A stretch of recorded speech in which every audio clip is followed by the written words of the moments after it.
Hola, mi nombre es Rinedis Rivero, soy estudiante del subproyecto Base de Datos 2 de la carrera Ingeniería Informática. En esta ocasión les vengo a hablar sobre el uso de un software manejador de datos. Como primer punto a tratar tenemos la plataforma del software, los elementos de la arquitectura y el entorno distribuido. Cuando hablamos de la plataforma del software de una base de datos, estos incluyen diversas herramientas y tecnologías que permiten el funcionamiento de la base de datos, como por ejemplo tenemos MySQL, que es una plataforma mundialmente conocida para la base de datos relacionales. En cuanto a los elementos de la arquitectura de la base de datos, estas incluyen varios componentes claves. Tenemos el servidor de la base de datos, que esta es el corazón del sistema, ya que aquí es donde se almacenan y se guardan los datos, como por ejemplo un servidor de MySQL.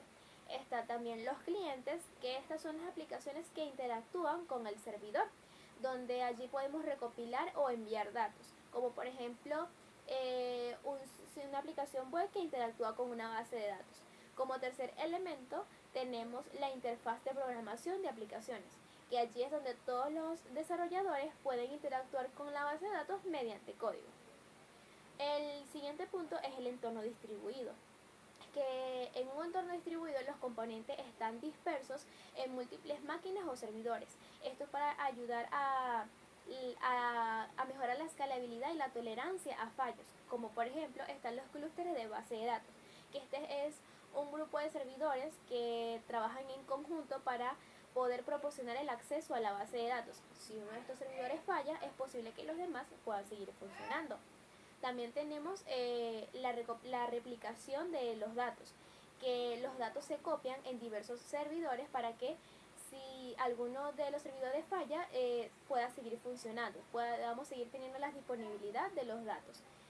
Como por ejemplo, en un comercio electrónico, la base de datos está dispersa o está en varios servidores. Esto para poder manejar el tráfico de usuarios. Pero tenemos un servidor principal que almacena los datos maestros.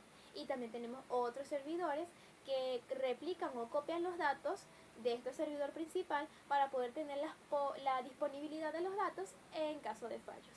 Nuestro segundo punto a tratar son los elementos de seguridad y la configuración de una base de datos. La seguridad en una base de datos es crucial para poder proteger los datos contra accesos no permitidos o pérdidas. Como por ejemplo tenemos la autorización o autenticación, nosotros debemos de controlar quién puede acceder a la base de datos y también qué tipo de acciones puede realizar dentro de ella.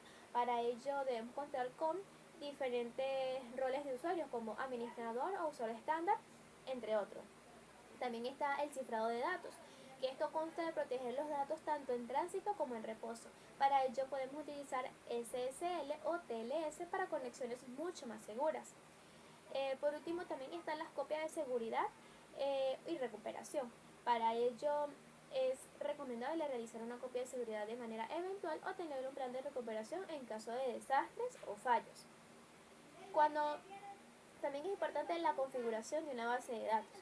Es importante tener una configuración adecuada para poder tener un buen rendimiento y seguridad de la base de datos. Para ello podemos realizar dos cosas: establecer parámetros de rendimiento. Podemos establecer un parámetro que mide el tamaño de la memoria caché o establecer un número de conexiones simultáneas para poder optimizar el rendimiento de la misma.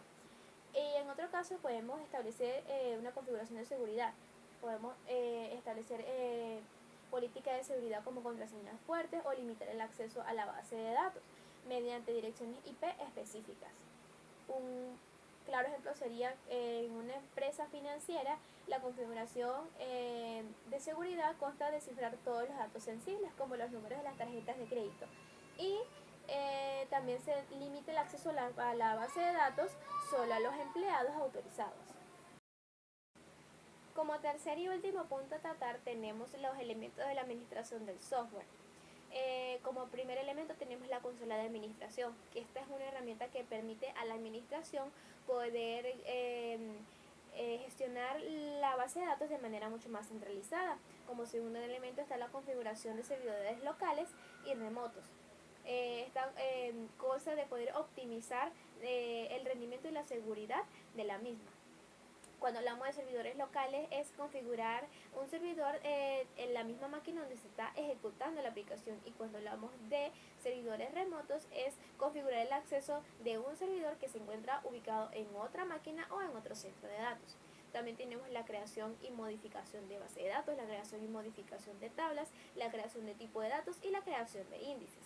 Debemos tener en cuenta que los administradores pueden crear o modificar la base de datos para poder ajustarte a las necesidades cambiantes de la aplicación, como por ejemplo, se puede crear una base de datos llamada e-commerce para un comercio electrónico, o se puede modificar una base de datos ya existente agregando o eliminando tablas o cambiando algún tipo de dato. También se pueden crear o modificar tablas. Claro está que las tablas son estructuras donde se almacenan los datos. Se puede crear una tabla llamada cliente que pueda tener columnas como nombre, teléfono, dirección, entre otros. O también se puede modificar dicha tabla agregando o eliminando columnas para correo electrónico, entre otras cosas, o cambiando el tipo de datos también. Cuando hablamos de la creación de datos, los datos definen cómo se va a almacenar los datos en cada columna, cómo se almacenan los datos en cada columna de una tabla.